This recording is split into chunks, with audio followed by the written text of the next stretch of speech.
ನಮಸ್ಕಾರ ವಿದ್ಯಾರ್ಥಿಗಳೇ, ನಾನು ನಿಮ್ಮ ಅಜಿತ್, ಗಣಿತ ಶಿಕ್ಷಕ. ನಾವು ಹಿಂದಿನ ತರಗತಿಯಲ್ಲಿ ತ್ರಿಕೋನಮಿತಿಯ ಅನುಪಾತಗಳನ್ನು ನೋಡಿದ್ವಿ. ಅದರ ಸಂಬಂಧಿಸಿದ ಒಂದು ಅಭ್ಯಾಸವನ್ನು ಮುಗಿಸಿದ್ದೇವೆ. ಈಗ ಒಂದು ನಿರ್ದಿಷ್ಟ ಕೋನಗಳಿಗೆ ತ್ರಿಕೋನಮಿತಿಯ ಅನುಪಾತಗಳನ್ನು ನೋಡ್ತಾ ಇದ್ವಿ. ಈ ಥರ ಒಂದು ಕೋಷ್ಟಕವನ್ನು ನಾವು ರೆಡಿ ಮಾಡಿದ್ವಿ ಅಲ್ವಾ, ತಯಾರು ಮಾಡಿದ್ವಿ. ಏನಂದರೆ ಎಲ್ಲ ಈಗ ನಿರ್ದಿಷ್ಟ ಕೋನಗಳು ಯಾವುವು? 0, 30, 45, 60, 90. ಅದಕ್ಕೆ ಸಂಬಂಧಿಸಿದಂತೆ ಅನುಪಾತಗಳು ಯಾವುವು? ಸೈನ್, ಕಾಸ್, ಟ್ಯಾನ್, ಕಾಸೆಕ್, ಸೆಕ್, ಕಾಟ್. ಇವು 6. ಸೊ ಇವು 5 ನಿರ್ದಿಷ್ಟ ಕೋನಗಳು ಮತ್ತು 6 ಅನುಪಾತಗಳು. ಅಂದರೆ ಎಲ್ಲ ಸೇರಿ ಎಷ್ಟಾಗುತ್ತೆ? 30. ನಾವು ಈ ಬೆಲೆಗಳನ್ನು ನೆನಪಿಟ್ಕೋಬೇಕು. 30 ಬೆಲೆಗಳನ್ನು ನಾವು ನೋಡಿದ್ವಿ, ಹೇಗೆ ಬಂತು ಅಂತ. ಅದನ್ನು ಅದೇ ನಿಮಗೆ ಹೇಗೆ ಬಂತಂತೂ ನಿಮಗೆ ಇರೋದಿಲ್ಲ. ಅದರ ಉಪಯೋಗ ನಾವು ಹೇಗೆ ಮಾಡೋದು ಅಂತ ಮುಂದೆ ಲೆಕ್ಕದಲ್ಲಿ ಉಪಯೋಗಿಸ್ಬೇಕು.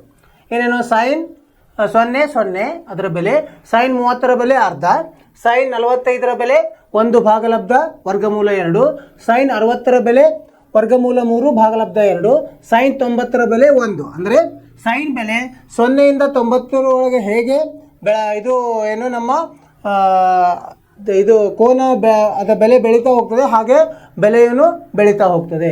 ಎಲ್ಲಿವರೆಗೆ? 1ರವರೆಗೆ ಮಾತ್ರ, ಅದಕ್ಕಿಂತ ಹೆಚ್ಚಿಗೆ ಹೋಗಲ್ಲ. ಅದೇ ಥರ ಕಾಸ್ ಇದು ವಿಲೋಮ. ಈ ಕಾಸ್ 0ದು ಜಾಸ್ತಿ ಇರುತ್ತೆ. ಕಾಸ್ 0ದು 1, ಕಾಸ್ 30ರದು ಎಷ್ಟು? ವರ್ಗಮೂಲ 3 ಭಾಗಲಬ್ಧ 2, ಕಾಸ್ 45ರದು 1 ಭಾಗಲಬ್ಧ ವರ್ಗಮೂಲ 2. ಅಂದರೆ ಕಾಸ್ ಮತ್ತು ಸೈನ್ 45ರ ಬೆಲೆ 2 ಒಂದೇ ಇರ್ತದೆ. ಅದೇ ಥರ ಕಾಸ್ 60 1 ಭಾಗಲಬ್ಧ 2 ಕಡಿಮೆ ಆಗ್ತಾ ಹೋಯಿತು. ಕಾಸ್ 90ರ ಬೆಲೆ 0. ಅದು ಹೇಗೆ ಆಯಿತು ಅಂತ ನಾವು ನೋಡಿದ್ವಿ. ತ್ರಿಭುಜವನ್ನು ರಚಿಸಿ ಹೇಗೆ ಕೋನಗಳು ಕಡಿಮೆ ಆದರೆ ಅಥವಾ ಜಾಸ್ತಿ ಆಗ್ತಾ ಹೋದಂಗೆ ಅದರ ಒಂದು ಬಾಹು ಏನು 0 ಆಗ್ತಾ ಹೋಗ್ತದೆ. ಅದರಿಂದ ಇದು ಅನುಪಾತಗಳು ಬದಲಿ ಆಗ್ತಾ ಹೋಗ್ತದೆ. ಅದೇ ಥರ ಟ್ಯಾನೆ ಅದು 0ಯಿಂದ ಸ್ಟಾರ್ಟ್ ಆಗ್ತದೆ, ಅದು 1ಕ್ಕಿಂತ ಜಾಸ್ತಿ ಹೋಗುತ್ತೆ ಅದರ ಬೆಲೆ. ಟ್ಯಾನ್ 0 ಬೆಲೆ 0, ಟ್ಯಾನ್ 30ರ ಬೆಲೆ 1 ಭಾಗಲಬ್ಧ ವರ್ಗಮೂಲ 3, ಟ್ಯಾನ್ 45ರ ಬೆಲೆ 1. ಅಲ್ಲಿಂದ ಟ್ಯಾನ್ 60ರ ಬೆಲೆ ಅದಕ್ಕಿಂತ ಜಾಸ್ತಿ ಅಂದರೆ ವರ್ಗಮೂಲ 3. ಆಮೇಲೆ ಟ್ಯಾನ್ 90ರ ಬೆಲೆ ನಿರ್ದಿಷ್ಟ ಗೊತ್ತಿಲ್ಲ, ಅಂದರೆ ತುಂಬ ಜಾಸ್ತಿ ಇದೆ. ಟ್ಯಾನ್ 90ರ ಬೆಲೆ ನಿರ್ದಿಷ್ಟವಾಗಿ ಹೇಳಿಲ್ಲ. ಇಂಗ್ಲೀಷ್ನಲ್ಲಿ ಏನಂತೀವಿ? Not defined. ಮುಂದೆ ಕಾಸೆಕ್ ಬೆಲೆ. ಈಗ ಒಂದು ನಮಗೆ ಸೈನ್, ಕಾಸ್, ಟ್ಯಾನ್ ಗೊತ್ತಾದ್ಮೇಲೆ ಕಾಸೆಕ್ಕೆ, ಸೆಕ್ಕೆ ಮತ್ತು ಕಾಟೆಗಳನ್ನು ಅವುಗಳು ವಿಲೋಮವನ್ನು ಮಾಡಿಬಿಟ್ರೆ ಆಯಿತು, ಬರುತ್ತೆ. ಹೇಗೆಂದರೆ ಕಾಸೆಕ್ಕೆದ್ದು ನಿರ್ದಿಷ್ಟವಾದ ಬೆಲೆ ಗೊತ್ತಿಲ್ಲ, 0ದು. ಕಾಸೆಕ್ 0ದು. ಕಾಸೆಕ್ 30ರ ಬೆಲೆ 2. ಹೇಗೆ ಇದೆ ನೋಡಿದೆ? ಸೈನ್ 30ರ ವಿಲೋಮ 2 ಬರ್ತದೆ. ಆಮೇಲೆ ಕಾಸೆಕ್ 45 ವರ್ಗಮೂಲ 2, ಕಾಸೆಕ್ 60ರ ಬೆಲೆ 2 ಭಾಗಲಬ್ಧ ವರ್ಗಮೂಲ 3, ಕಾಸೆಕ್ 90ರ ಬೆಲೆ 1. ಸೊ ನಮಗೆ ಇವು ಮೇಲಿನ 3 ಗೊತ್ತಿದ್ರೆ ಕೆಳಗಿನ 3 ಅವನ್ನೇ ಅದು ನಮಗೆ ಕಂಡುಹಿಡಲಿಕ್ಕೆ ತುಂಬ ಸರಳ. ವಿಲೋಮ ಮಾಡಿಬಿಟ್ರೆ ಆಯಿತು. ಸೆಕ್ಕೆ ಬೆಲೆ 1, ಸೆಕ್ 30ರ ಬೆಲೆ 2 ಭಾಗಲಬ್ಧ ವರ್ಗಮೂಲ 3, ಸೆಕ್ 45ರ ಬೆಲೆ ವರ್ಗಮೂಲ 2, ಸೆಕ್ 60ರ ಬೆಲೆ 2 ಮತ್ತು ಸೆಕ್ 90ರ ಬೆಲೆ ನಿರ್ದಿಷ್ಟವಾಗಿ ವ್ಯಕ್ತಪಡಿಸಿಲ್ಲ, ನಾಟ್ ಡಿಫೈನ್ಡ್. ಅದೇ ಥರ ಕೊನೆಯದು ಕಾಟ್ 0 ಬೆಲೆ ನಿರ್ದಿಷ್ಟವಾಗಿ ವ್ಯಕ್ತಪಡಿಸಿಲ್ಲ. ಆಮೇಲೆ ಕಾಟ್ 30ರ ಬೆಲೆ ವರ್ಗಮೂಲ 3, ಕಾಟ್ 45ರ ಬೆಲೆ 1, ಕಾಟ್ 45 ಮತ್ತು ಟ್ಯಾನ್ 45ರ ಬೆಲೆ ಒಂದೇ ಇರ್ತದೆ. ಆಮೇಲೆ ಕಾಟ್ 60ರ ಬೆಲೆ 1 ಭಾಗಲಬ್ಧ ವರ್ಗಮೂಲ 3, ಕಾಟ್ 90ರ ಬೆಲೆ 0. ಇವು 30 ನಮಗೆ ಗೊತ್ತಾಯ್ತಂದರೆ ನಾವು ಯಾವುದೇ ಲೆಕ್ಕವನ್ನು ಬಿಡಿಸ್ಬೋದು, ಈಗ ನಿರ್ದಿಷ್ಟವಾದ ಕೋನಗಳಿಗೆ ಸಂಬಂಧಿಸಿದಂತೆ. ಸೊ ಇದೆಲ್ಲ ನೀವು ನೋಡಿದ್ದೀರಿ ಮನೆಯಲ್ಲಿ, ಮತ್ತು ನೀವು ಇದರಲ್ಲಿ ಪರಿಣಿತ ಹೊಂದಿದ್ದೀರಿ ಅಂತ ತಿಳ್ಕೊಂಡಿದ್ದೀನಿ. ಇದರ ಮೇಲೆ ನಾವು ಮುಂದಿನ ಉದಾಹರಣೆಗಳನ್ನು ನೋಡೋಣಂತೆ. ನೋಡಿ, ಇದು ಉದಾಹರಣೆ 6. ಏನು ಹೇಳ್ತಾರೆ ಇಲ್ಲಿ? ಉದಾಹರಣೆ 6, ತ್ರಿಭುಜ ABC-ಯಲ್ಲಿ ಇಲ್ಲೊಂದು ತ್ರಿಭುಜ ಕೊಟ್ಟಿದ್ದಾರೆ ABC. ಬಿ ಶೃಂಗದಲ್ಲಿ ಲಂಬಕೋನ ಏರ್ಪಟ್ಟಿದೆ. ಇಲ್ಲಿ ಲಂಬಕೋನವಾಗಿದೆ ಬಿಯಲ್ಲಿ. AB 5 centimetre, ACB 30. AB ಎಷ್ಟು ಕೊಟ್ಟಿದ್ದಾರೆ? 5 ಕೊಟ್ಟಿದ್ದಾರೆ. ACB ಕೋನ 30 ಡಿಗ್ರಿ ಆಗಿದೆ. BC ಮತ್ತು AC ಬಾಹುಗಳ ಉದ್ದವನ್ನು ಕಂಡುಹಿಡಿಯಿರಿ. ಇಲ್ಲೇನಾಗಿದೆ? ಒಂದು ಕೋನದ ಬೆಲೆ ಕೊಟ್ಟಿದ್ದಾರೆ ಮತ್ತು ಒಂದು ಬಾಹುವಿನ ಬೆಲೆ ಕೊಟ್ಟಿದ್ದಾರೆ. ಇನ್ನು 2 ಬಾಹುವನ್ನು ಕಂಡುಹಿಡಿಯಬಹುದು. ನಾವು ಇಲ್ಲಿ ಪೈಥಾಗೋರಸನ್ನು ನೇರವಾಗಿ ಉಪಯೋಗಿಸಿದ್ರೆ ಕಂಡುಹಿಡ್ಲಿಕ್ಕೆ ಬರಲ್ಲ. ಯಾಕೆ ಹೇಳಿ? ಪೈಥಾಗೋರಸ್ ನಿಯಮವನ್ನು ಉಪಯೋಗಿಸ್ಲಿಕ್ಕೆ ನಮಗೆ ಕಡಿಮೆ ಅಂದ್ರೂ 2 ಬಾಹುಗಳ ಬೆಲೆ ಗೊತ್ತಿರಬೇಕು. ಇಲ್ಲಿ ಒಂದೇ ಬಾಹುವನ್ನು ಗೊತ್ತಿದೆ. ಆದರೆ ನಮಗೇನು ಗೊತ್ತಿದೆ? ಅನುಪಾತಗಳು, ನಿರ್ದಿಷ್ಟ ಕೋನಗಳ ಅನುಪಾತಗಳ ಬೆಲೆ ಗೊತ್ತಿದೆ. ಅದನ್ನು ಉಪಯೋಗಿಸಿ ನಾವು ಇದನ್ನು ಕಂಡುಹಿಡಿಯಬಹುದು. ಇದನ್ನು ನೋಡೋಣಂತೆ. ಸೊ ಈಗ ನಾವು ಏನು ಕಂಡುಹಿಡಿಯೋಣ? ಮೊದಲೇ AC ಕಂಡುಹಿಡಿಯೋಣ. AC ಅಂದರೆ ಏನಿದೆ ಹೇಳಿ?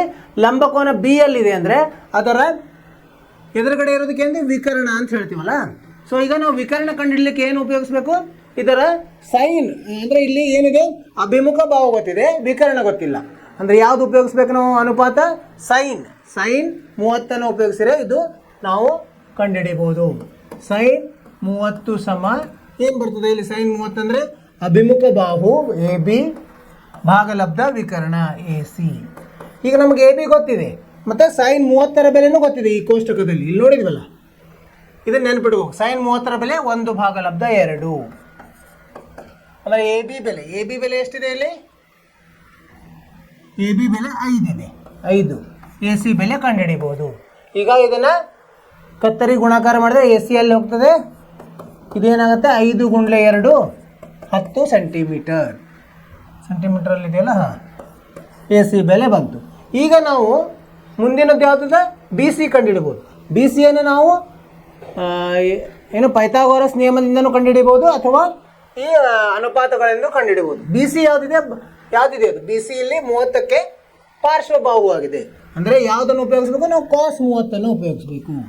ಕಾಸ್ 30 ಸಮ ಪಾರ್ಶ್ವಬಾಹು ಯಾವುದು? ಬಿ ಸಿ ಭಾಗಲಬ್ಧ ಎ ಸಿ. ಎ ಸಿ ಇಲ್ಲಿ ಕಂಡುಹಿಡಿದೀವಿ. ಕಾಸ್ 30 ಅಂದರೆ ಎಷ್ಟು? ವರ್ಗಮೂಲ 3 ಭಾಗಲಬ್ಧ 2. ಇದು ನೆನ್ಪಿಟ್ಕೋಬೇಕು ನಾವು ಆ ಬೆಲೆಗಳನ್ನು. ಬಿ ಸಿ ಎಷ್ಟಿದೆ ಅದನ್ನೇ ಕಂಡುಹಿಡಿಬೇಕು. ಭಾಗಲಬ್ಧ ಎ ಸಿ ಎಷ್ಟಿದೆ? 10 ಇದೆ. ಅಂದರೆ ಬಿ ಸಿ ಸಮ ಏನಾಯಿತು? 10 ಅಲ್ಲಿ ಹೋದ್ರೆ ವರ್ಗಮೂಲ 3 ಗುಂಡ್ಲೆ 10 ಭಾಗಲಬ್ಧ 2. 2 ಅಂದರೆ 2 5 5 ವರ್ಗಮೂಲ 3 ಬಿ ಸಿ ಬೆಲೆ. ಅರ್ಥ ಆಯ್ತು ವಿದ್ಯಾರ್ಥಿಗಳೇ? ಒಂದು ಬಾಹು ಮತ್ತು ಒಂದು ಕೋನ ಕೊಟ್ಟಾಗ ನಾವು ಅನುಪಾತಗಳ ನಿರ್ದಿಷ್ಟ ಕೋನಗಳ ಅನುಪಾತದಿಂದ ಅದುಗಳ ಬೆಲೆ ನಮಗೆ ಗೊತ್ತಿದೆ ಆ ಕೋಷ್ಟಕದಿಂದ, ಅದನ್ನು ಉಪಯೋಗಿಸಿ ನಾವು ಕಂಡುಹಿಡಿಯಬಹುದು. ಇಲ್ಲಿ ನೋಡಿ, ಅವ್ರು ಏನು ಹೇಳಿದ್ರು? ಎ ಸಿ ಕಂಡುಹಿಡಿದ್ವಿ ನಾವು ಇಲ್ಲಿ ಮತ್ತು ಬಿ ಸಿ ಕಂಡುಹಿಡಿದ್ವಿ. ಇದು ಉತ್ತರ. ಈಗ ಮೂರನೇ ಭಾವನ ನೇರವಾಗಿ ನಾವು ಪೈಥಾಗೋರಸ್ ನಿಯಮದಿಂದನೂ ಕಂಡುಹಿಡಿಯಬಹುದು. ಇಲ್ಲಿ ನೋಡಿ, ಎ ಸಿ ಅಂದರೆ ಹೇಗೆ ಕಂಡುಹಿಡಿದೀವಿ? ವಿಕರ್ಣ ಸಮ ವರ್ಗಮೂಲ ಎ ಬಿ ಸ್ಕ್ವೇರ್ ಸಂಕಲನ ಬಿ ಸಿ ಸ್ಕ್ವೇರ್. ಆ ಬೆಲೆಗಳನ್ನು ಹಾಕಿದಾಗ ನೇರವಾಗಿ ಅದು ಬರುತ್ತೆ. ಆದರೆ ಒಂದೇ ಈ ಆರಂಭದಲ್ಲಿ ಒಂದೇ ಬಾಹು ಗೊತ್ತಿದೆ ಮತ್ತು ಒಂದು ಕೋನ ಗೊತ್ತಿದೆ. ಆದ್ದರಿಂದ ನಾವು ಈ ನಿರ್ದಿಷ್ಟ ಕೋನಗಳ ಅನುಪಾತದ ಸಹಾಯ ಬೇಕೇ ಬೇಕಾಗ್ತದೆ. ಇದರಿಂದ ಮುಂದೆ ಹೋಗೋಣಂತ ಏಳನೇ ಉದಾಹರಣೆ 7 ಏನಿದೆ ನೋಡಿ. ಇಲ್ಲಿ ಒಂದು ತ್ರಿಭುಜ ಇದೆ, ಪಿ ಕ್ಯೂ ಆರ್ ಎಂಬ ತ್ರಿಭುಜ. ಕ್ಯೂದಲ್ಲಿ 90 ಆಗಿದೆ. ಏನು ಶೃಂಗದಲ್ಲಿ ಪಿ ಕ್ಯೂ 3 ಸೆಂಟಿಮೀಟರ್ ಅಂತ ಕೊಟ್ಟಿದ್ದಾರೆ. ಇದು ಪಿ ಕ್ಯೂ ಯಾವುದು ಆಯ್ತು? ಇದು ಯಾವುದೇ ಒಂದು ಆರಕ್ಕೆ ಅಭಿಮುಖ ಆಗ್ತದೆ, ಪಿಗೆ ಪಾರ್ಶ್ವಬಾಹು ಆಗ್ತದೆ. ಪಿ ಆರ್ ಕೊಟ್ಟಿದ್ದಾರೆ, ಪಿ ಆರ್ 6 ಸೆಂಟಿಮೀಟರ್ ಕೊಟ್ಟಿದ್ದಾರೆ. ಈಗ ಅವರು ಕೋನಗಳನ್ನು ಕಂಡುಹಿಡಿಯಬೇಕು. ನಾವು ಹೇಗೆ ಕಂಡುಹಿಡಿಯಬೇಕು? ಕೋನ 2 ಬಾಹು ಗೊತ್ತಿದ್ರೆ ಅವುಗಳ ಅನುಪಾತ ತಗೊಳ್ಬೇಕು. ಅದಕ್ಕೆ ಸಂಬಂಧಿಸಿದ ಅನುಪಾತ ತಗೊಂಡು ನಮ್ಮ ಕೋನಗಳನ್ನು ಸರಳವಾಗಿ ಕಂಡುಹಿಡಿಯಬಹುದು. ಅವ್ರು ಯಾವ್ದು ಕಂಡುಹಿಡಿಯಲಿಕ್ಕೆ ಕೇಳಿದರೆ? ಕ್ಯೂ ಪಿ ಆರ್ ಅಲ್ಲಿ ಈ ಕೋನ ಏನಂತ ತಗೋಬಹುದು ನಾವು? ಇದು ವಿಕರ್ಣ ಗೊತ್ತಿದೆ, ಇದು ಪಾರ್ಶ್ವಬಾಹು. ಅಂದರೆ ನಾವು ಯಾವುದು ಉಪಯೋಗಿಸ್ಬೋದು? ಇಲ್ಲಿ ಪಾರ್ಶ್ವಬಾಹು ಮತ್ತು ವಿಕರ್ಣ ಗೊತ್ತಾ? ಕಾಸ್ ಪಿ ಅನ್ನು ಉಪಯೋಗಿಸ್ಬೋದು. ಕಾಸ್ ಪಿ ಸಮ ಏನು? ಪಾರ್ಶ್ವಬಾಹು ಪಿ ಕ್ಯೂ ಭಾಗಲಬ್ಧ ವಿಕರ್ಣ ಪಿ ಆರ್. ಪಿ ಕ್ಯೂ ಎಷ್ಟಿದೆ ಕೊಟ್ಟಿದ್ದಾರೆ? 3 ಭಾಗಲಬ್ಧ 6 ಅಂದರೆ 1 ಭಾಗಲಬ್ಧ 2. ಕಾಸ್ದ ಯಾವ ಬೆಲೆಗೆ 1 ಭಾಗಲಬ್ಧ 2 ಇರ್ತದೆ? ಅದು ನೆನಪಿದ್ರೆ ನಿಮಗೆ ಕಾಸ್ 60ಕ್ಕೆ ಇರ್ತದೆ. ಇದನ್ನೇನಂತ ಹೇಳ್ಬೋದು? ಕಾಸ್ 60 ಡಿಗ್ರಿ 1 ಭಾಗಲಬ್ಧ 2. ಸೊ ಇಲ್ಲಿ ಕಾಸ್ ಪಿ ಇದೆ, ಕಾಸ್ 60 ಇದೆ. ಆದ್ದರಿಂದ ಕೋನ ಯಾವುದದು? ಪಿ ಅಂದರೆ ಯಾವುದು? ಕ್ಯೂ ಪಿ ಆರ್ ಸಮ ಎಷ್ಟು? 60 ಡಿಗ್ರಿ. ಈ ಒಂದು ಕಂಡು ಹಿಡಿದ್ರೆ ಇನ್ನೊಂದನ್ನು ಉಳಿದಿರೋದು 90 ಇರ್ತದೆ. ಇನ್ನೊಂದು ಯಾವ್ದು ಹೇಳಿದ? ಪಿ ಆರ್ ಕ್ಯೂ ಹೇಳಿದ್ದಾರೆ, ನೇರವಾಗಿ ಕಂಡು ಹಿಡಿದು ಪಿ ಆರ್ ಕ್ಯೂ ಸಮ ಉಳಿದಿರೋದು 90ರಲ್ಲಿ 5 ತೆಗೆದ್ರೆ 90 ಋಣ 60 ಮಾಡಿದರೆ 30 ಡಿಗ್ರಿ ಬರ್ತದೆ. ಅದನ್ನು ಅನುಪಾತದಿಂದನೂ ಕಂಡುಹಿಡಿಬೋದು ಅಥವಾ ಈಗ ನೇರವಾಗಿಯೂ ಕಂಡುಹಿಡಿಬೋದು. ಹೌದಾ? ಅರ್ಥವಾಯಿತು ವಿದ್ಯಾರ್ಥಿಗಳು? ಸರಳವಾಗಿದೆ. 2 ಬಾಹುಗಳನ್ನು ಕೊಟ್ಟಾಗ ಕೋನಗಳನ್ನು ಹೆಂಗೆ ಕಂಡುಹಿಡಿಬೇಕು? ಅನುಪಾತಗಳನ್ನು ತಗೊಳ್ಳೋದು, ಅವು ನಿರ್ದಿಷ್ಟ ಕೋನಗಳಿಗೆ ಅದನ್ನು ಹೋಲಿಸೋದು. ಸೊ ಈಗ ನಾವು ಇಲ್ಲಿ ಯಾವ್ದು ತೊಗೊಂಡಿರ್ತೀವಿ ಅನುಪಾತ, ಆ ಅನುಪಾತದ ಕೋನ ಯಾವುದಿದೆ ಅಂತ ನೋಡಿ ಅದಕ್ಕೆ ಹೋಲಿಕೆ ಮಾಡಿಬಿಟ್ರೆ ಆಯಿತು. ಇದು ಈಗ 1 ಭಾಗಲಬ್ಧ 2 ಬಂತು. 1 ಭಾಗಲಬ್ಧ 2 ಎಲ್ಲಿ ಬರ್ತದೆ? ನಮಗೆ ಕಾಸಲ್ಲಿ 60ರಲ್ಲಿ ಬರ್ತದೆ. ಹೀಗಾಗಿ ಕ್ಯೂ ಪಿ ಆರ್ 60 ಆಯಿತು. ಉಳಿದಿರೋದು ಒಂದು ಲಂಬಕೋನ ಇದೆ, ಒಂದು 60 ಇದೆ ಅಂತ ಉಳಿದಿರೋದು ಎಷ್ಟಿರ್ತದೆ? ಲಂಬಕೋನ ಋಣ ಕೋನ ಇರ್ತದೆ 90 ಋಣ 60 30. ಮುಂದಿನ ಉದಾಹರಣೆಗೆ ಹೋಗೋಣ ಅಂತ. ಉದಾಹರಣೆ 8.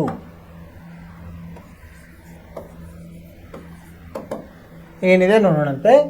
ಸೈನ್ ಎ ಋಣ ಬಿ ಕೊಟ್ಟಿದ್ದಾರೆ. ಸೈನ್ ಎ ಋಣ ಬಿ ಎಷ್ಟು ಕೊಟ್ಟಿದ್ದಾರೆ? ಅರ್ಧ.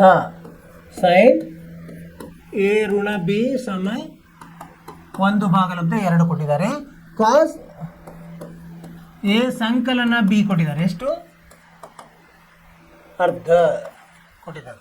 ಆಮೇಲೆ ಏನು ಕೊಟ್ಟಿದ್ದಾರೆ? ಒಂದು ಕರಾರು ಕೊಟ್ಟರೆ ಏನು? ಎ ಸಂಕಲನ ಬಿ ಯು 0ಕ್ಕಿಂತ ಜಾಸ್ತಿ ಇದೆ, 90 ಕಡಿಮೆ ಇದೆ. ಯಾಕಂದರೆ ಸಿ ಬೆಲೆ 90 ಇರೋದ್ರಿಂದ ಅವೆರಡರ ಮೊತ್ತ 90 ಕಡಿಮೆ ಇರಬೇಕಾಗ್ತದೆ. 90 ಕಡಿಮೆ ಅಥವಾ 90ಕ್ಕೆ ಸಮ. ಹೀಗಾಗಿ ಆಮೇಲೆ ಎ ಬೆಲೆ ಈ ಬಿಗಿನ ಜಾಸ್ತಿ ಇದೆ ಅಂತ ಹೇಳಿದ್ದಾರೆ. ಇರಲಿ, ಈಗ ಏನು ಮಾಡಬೇಕಂದ್ರೆ ಇದನ್ನು ಎರಡನ್ನು ಉಪಯೋಗಿಸಿ ನಾವೇನು ಮಾಡಬೇಕು? ಈಗ ಸೈನ್ ಅರ್ಧ ಯಾವಾಗಿರ್ತದೆ? ಸೈನ್ ಅರ್ಧ ಯಾವಾಗಿರ್ತದೆ? ಸೈನ್ 30ರಲ್ಲಿ ಇರ್ತದೆ. ಸೊ ಅದನ್ನೇ ಉಪಯೋಗ ತಗೋಬೇಕು ನಾವು. ಪರಿಹಾರ ಅವ್ರೇನು ಕೊಟ್ಟಿದ್ದಾರೆ? ಸೈನ್ ಎ ಸಂಕಲನ ಬಿ ಸಮ ಅರ್ಧ ಅಂದರೆ ಏನು ಮಾಡಬೇಕು ನಾವು? ಸೈನ್ 30 ಅಂತ ಬರ್ಕೋಬೇಕು. ಹೌದಿಲ್ಲ? ಸೈನ್ 30 ಅಂದರೆ ಅರ್ಧ. ಆದ್ದರಿಂದ ಏನಾಯ್ತಿಲ್ಲ? ಎ ಸಂಕಲನ ಬಿ ಸಮ 30 ಆಯಿತು. ಇದಕ್ಕೆ 1 ಅಂದ್ಕೊಡೋಣಂತೆ. ಇಲ್ಲಿ ನೋಡಿ, ಕಾಸ್ ಯಾವಾಗ ಅರ್ಧ ಇರ್ತದೆ? ಕಾಸ್ 60ರಲ್ಲಿ ಅರ್ಧ ಇರ್ತದೆ. ಕಾಸ್ ಎ, ಇದು ವ್ಯವಕಲನ ಆಗ್ತೈತಲ್ಲ, ಇದು ಎ ಋಣ ಬಿ, ಎ ಋಣ ಬಿ. ಕಾಸ್ ಎ ಸಂಕಲನ ಬಿ ಅರ್ಧ ಯಾವಾಗ ಇರ್ತದೆ? ಕಾಸ್ 60ರಲ್ಲಿ ಇರ್ತದೆ. ಆದ್ದರಿಂದ ಎ ಸಂಕಲನ ಬಿ ಸಮ 60. ಇದಕ್ಕೆ 2 ಅಂತ ಹೇಳೋಣ. ಇವು ಯಾವ ಥರ? ಇವು ಸಮೀಕರಣಗಳು ಅದು ನೋಡ್ರಿ. ಯಾವುದಿದು? 2 ಚರಾಕ್ಷರಗಳ ಸಮೀಕರಣ. ಇದನ್ನು ಹೆಂಗೆ ಮಾಡೋದು ನಾವು? ಅದನ್ನು ಒಂದರಲ್ಲಿ ಒಂದನ್ನು ಕೂಡಿಸಿದ್ರೆ ಅಥವಾ ಕಳೆದ್ರೆ 1 ಚರಾಕ್ಷರವನ್ನು ರದ್ದು ಮಾಡಿ 1ಅನ್ನು ಉಳಿಸ್ಕೊಂಡು ನಾವು ಕಂಡುಹಿಡಿಬೋದು. ಇದನ್ನು ನಾವು ಕಲ್ತಿದ್ದೀವಿ. ಸೊ ಇವೆರಡನ್ನು ನಾವು ಬಿಡಿಸೋಣಂತ. ಎ ಸಂಕಲನ ಬಿ ಸಮ 30 ಮತ್ತು ಎ ಋಣ ಎ ಸಂಕಲನ ಬಿ ಸಮ 60. ಇದನ್ನು ಒಂದರಲ್ಲಿ ಒಂದು ಕೂಡಿಸೋಣಂತ. ಏನಾಗುತ್ತೆ? ಬಿ ಬಿ ರದ್ದಾಗ್ತದೆ. ಎ ಸಂಕಲನ ಎ 2a ಆಯಿತು ಸಮ 30 ಸಂಕಲನ 60 90 ಆಯಿತು. ಎ ಬೆಲೆ ಎಷ್ಟಾಯಿತು? 90/2 45 ಆಯಿತು. ಇಲ್ಲಿ ಎ ಬಂದ ಮೇಲೆ ಬಿ ಅನ್ನು ಸರಳವಾಗಿ ಕಂಡುಹಿಡಿಬೋದು. ಬಿ ಅಂದರೆ ಏನು? 60 ಋಣ ಎ ಅಂದರೆ 60ರಲ್ಲಿ 45 ಹೋದರೆ ಎಷ್ಟು ಬರುತ್ತೆ? 15 ಬಂತು. ಇಲ್ಲೇನಾಯಿತು? ಎ ಬಿ ಬೆಲೆನೂ ಬಂತು, ಎ ಬೆಲೆ ಬಂತು. ಎ ಅಂದರೆ 45 ನೋಡಿ, ಸರಿಯಾಗಿ ಬಂದಿದೆ. ಎ ಅಂದರೆ 45, ಬಿ ಅಂದರೆ 15. ಈ ಥರ ಇಲ್ಲಿ ರೇಖಾಗಣಿತವನ್ನು ಉಪಯೋಗಿಸಿದ್ವಿ. ಇದು ಏನು? ತ್ರಿಭುಜಗಳ ಅನುಪಾತಗಳು ಅದನ್ನು ಉಪಯೋಗಿಸಿದ್ವಿ. ಮತ್ತು ನಾವು ಬೀಜಗಣಿತವನ್ನು ಉಪಯೋಗಿಸಿದ್ವಿ. ಈಗ ನಾವು ಉಪಯೋಗಿಸ್ಬೇಕಾಗ್ತದೆ ಅನುಪಾತಗಳು ಮತ್ತು ಟ್ರಿಗ್ನೋಮೆಟ್ರಿ ಮತ್ತು ನಾವೇನು ಮಾಡಿದ್ವಿ? ಆಲ್ಜಿಬ್ರಾ 2 ಉಪಯೋಗಿಸಿ ಇದನ್ನು ಕಂಡುಹಿಡಿದ್ವಿ. ಸೊ ಈಗ ಇದನ್ನ 3 ನಾವು ಉದಾಹರಣೆಗಳನ್ನು ಬಿಡಿಸಿವಿ. ಇಂಥದ್ದೇ ಅಭ್ಯಾಸದಲ್ಲಿ ಇರ್ತದೆ. ಅದನ್ನು ನಾವೀಗ ಬಿಡಿಸ್ಲಿಕ್ಕೆ ಆರಂಭಿಸೋಣ. ಇದು ಅರ್ಥ ಆಯ್ತಲ್ಲ ಉದಾಹರಣೆಗಳು ವಿದ್ಯಾರ್ಥಿಗಳೇ? ನೀವು ಏನು ಮಾಡಬೇಕು? ಮನೆಯಲ್ಲಿ ಅದನ್ನು ಮತ್ತೆ ಬಿಡಿಸಬೇಕು. ಅಭ್ಯಾಸ 8.2 ಅಭ್ಯಾಸ 8.2 1ನೇ ಲೆಕ್ಕ, 1ನೇ ಮುಖ್ಯ ಪ್ರಶ್ನೆ, ಅದರಲ್ಲಿ 1ನೇಯ ಉಪಪ್ರಶ್ನೆ ಏನಿದೆ? ಕೆಳಗಿನವುಗಳನ್ನು ಕಂಡುಹಿಡಿಯಿರಿ. ಸೈನ್ 60 ಗುಣಲೆ ಕಾಸ್ 30 ಸಂಕಲನ ಸೈನ್ 30 ಗುಣಲಬ್ಧ ಕಾಸ್ 60 ಬರ್ಕೊಂಬಂತ. ಸೈನ್ 30 ಗುಣಲಬ್ಧ ಕಾಸ್ 30 ಸೈನ್ 60 ಸೈನ್ 60 ಕಾಸ್ 30 ಸಂಕಲನ ಸೈನ್ 30 ಕಾಸ್ 60. ಇದರ ಬೆಲೆ ಕಂಡುಹಿಡಿಯಲಿಕ್ಕೆ ಹೇಳಿದ್ದಾರೆ. ಸರಳವಾಗಿದೆ. ಏನಂದರೆ ಪರಿಹಾರ ಇವುಗಳ ಬೆಲೆಯನ್ನು ನಮ್ಗೆ ಗೊತ್ತಿರಬೇಕು. ಸೈನ್ 60 ಅಂದರೆ ಎಷ್ಟು? ವರ್ಗಮೂಲ 3/2 ಗುಂಡ್ಲೆ ಕಾಸ್ 30 ಅಂದ್ರೆ ಅದು ಸಹ ವರ್ಗಮೂಲ 3/2 ಸಂಕಲನ ಸೈನ್ 30 ಅಂದರೆ 1/2 ಗುಂಡ್ಲೆ ಕಾಸ್ 60 ಅಂದರೆ 1/2. ಇದನ್ನು ಸಂಕ್ಷಿಪ್ತ ಮಾಡಿದಾಗ ವರ್ಗಮೂಲ 3 ವರ್ಗಮೂಲ 3 3/4 ಸಂಕಲನ 1/4. ಎಷ್ಟು ಬಂತು? 3 ಸಂಕಲನ 1 4/4. ಯಾಕಂದರೆ ಛೇದಗಳು ಒಂದೇ ಇದೆ, ಲ ಸಹ ಒಂದೇ ಬರ್ತದೆ. 1 ಉತ್ತರ ಏನು? 1 ಸರಿಯಾದ ಉತ್ತರ. 1 ಸರಿಯಾದ ಉತ್ತರ. ಅರ್ಥ ಆಯಿತು ವಿದ್ಯಾರ್ಥಿಗಳೇ? ಏನಂದರೆ ಆ ಕೋಷ್ಟಕವನ್ನು ನೀವು ನೆನಪಿಟ್ರೆ ಇದನ್ನು ಇದು 1 ಸೆಕೆಂಡ್ನಲ್ಲಿ ಮಾಡಿಬಿಡ್ಬೋದು. ಸರಿಯಾಗಿ ನಿಮಗೆ ಅವು ಅನುಪಾತಗಳು ಗೊತ್ತಿರುವು. ತ್ರಿಕೋನಮಿತಿಯ ಅನುಪಾತಗಳು ಸರಿಯಾಗಿ ಗೊತ್ತಿದ್ರೆ ಅವನ್ನ ನಾವು ಅದರಲ್ಲಿ ಆದೇಶಿಸಿ ಅದನ್ನು ಬಿಡಿಸ್ಬೋದು. ಮುಂದಿನ ಪ್ರಶ್ನೆಗೆ ಹೋಗೋಣಂತೆ. 2ನೇ ಉಪಪ್ರಶ್ನೆ ಏನಿದೆ ನೋಡಿ. 2ನೇ ಉಪಪ್ರಶ್ನೆ 2 tan ಸ್ಕ್ವೇರ್ 45. 2 tan ಸ್ಕ್ವೇರ್ ಅಂದರೆ ಟ್ಯಾನನ್ನು 2 ಸಲ ಗುಣಿಸಿದ್ರೆ ಟ್ಯಾನ್ ಸ್ಕ್ವೇರ್ ಆಗುತ್ತೆ. ಟ್ಯಾನ್ ವರ್ಗ ಸಂಕಲನ ಕಾಸ್ 30ರ ವರ್ಗ ಋಣ ಸೈನ್ 60ರ ವರ್ಗ. ಸರಿಯಾಗಿ ಬರ್ಕೊಂಡಿವಾ? ಈಗ ಇದರದ್ದು ಪರಿಹಾರ. ಈಗ 2 ಟ್ಯಾನ್ 45 ಅಂದರೆ ಎಷ್ಟು? ಟ್ಯಾನ್ 45 ಅಂದರೆ 1 ಅಂದರೆ 1ಅನ್ನು 2 ಸಲ ಗುಣಿಸ್ಬೇಕು. 2 ಗುಂಡ್ಲೆ 1 ಗುಂಡ್ಲೆ 1 ಸಂಕಲನ ಕಾಸ್ 30 ಅಂದರೆ ಎಷ್ಟು? ಕಾಸ್ 30 ಅಂದರೆ ವರ್ಗಮೂಲ 3 ಭಾಗಲಬ್ಧ 2 ಅದನ್ನು 2 ಸಲ ಗುಣಿಸ್ಬೇಕು. ಋಣ ಸೈನ್ 60 ಅಂದರೆ ಇದು ಸಹ ವರ್ಗಮೂಲ 3 ಭಾಗಲಬ್ಧ 2 ಗುಂಡ್ಲೆ ವರ್ಗಮೂಲ ಭಾಗಲಬ್ಧ 2. ಎಷ್ಟು ಬಂತಿದು? 2 ಸಂಕಲನ 3 ಭಾಗಲಬ್ಧ 4 ಋಣ 3 ಭಾಗಲಬ್ಧ 4. ಇದು ರದ್ದಾಗಿ ಏನು ಉಳಿತದೆ? 2 ಉಳಿತದೆ. ಉತ್ತರ 2 ಸರಿಯಾದ ಉತ್ತರ. 2 ಸರಿಯಾದ ಉತ್ತರ. ಏನು ಮಾಡಬೇಕು? ಆ ಬೆಲೆಗಳನ್ನು ಆದೇಶಿಸಿದ್ರೆ ಆಯಿತು. ಈ ಬೆಲೆಗಳು ಸರಿಯಾಗಿ ಗೊತ್ತಿದ್ದು ಈಗ ವರ್ಗ ಅಂದರೆ 2 ಸಲ ನಾವು ಗುಣಿಸ್ಬೇಕಾಗ್ತದೆ. ಇಲ್ಲೆಲ್ಲದರಲ್ಲಿ ವರ್ಗ ಇದೆ, 2 ಸಲ ಗುಣಿಸಿ. ಅರ್ಥವಾಯಿತು? ನೀವು ಮನೆಯಲ್ಲಿ ಪ್ರಯತ್ನ ಮಾಡಿರಿ. ಮುಂದೆ ಹೋಗೋಣಂತೆ. ಈಗ 3ನೇ ಉಪಪ್ರಶ್ನೆ. 3ನೇ ಉಪಪ್ರಶ್ನೆ ಏನಿದೆ? ಕಾಸ್ 45 ಭಾಗಲಬ್ಧ ಸೆಕ್ 30 ಸಂಕಲನ ಕೋಸೆಕ್ 30. ಎಷ್ಟಿದೆ ನೋಡ. ಕಾಸ್ 45 ಅಂದರೆ ಎಷ್ಟು ರೀ?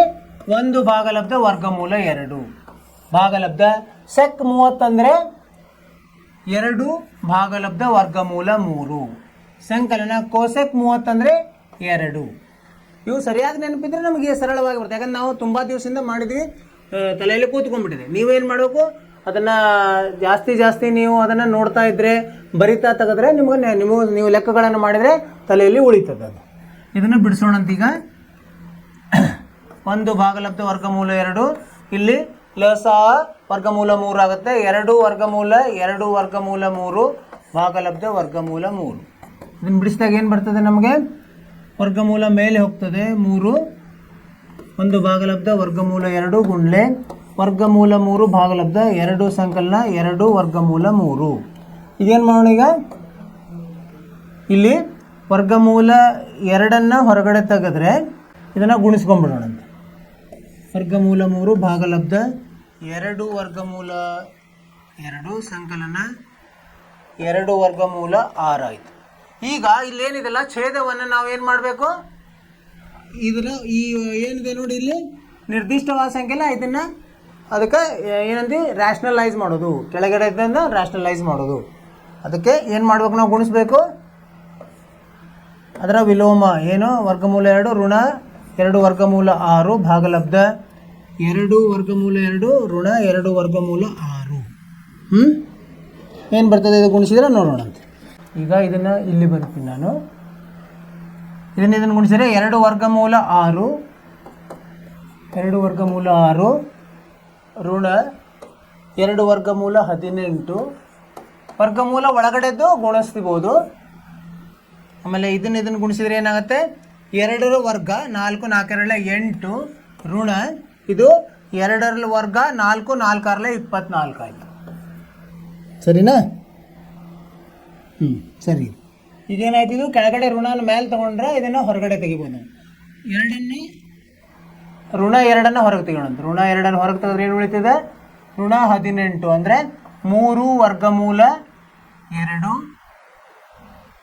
ಋಣ ವರ್ಗಮೂಲ 6 ಭಾಗಲಬ್ಧ 16.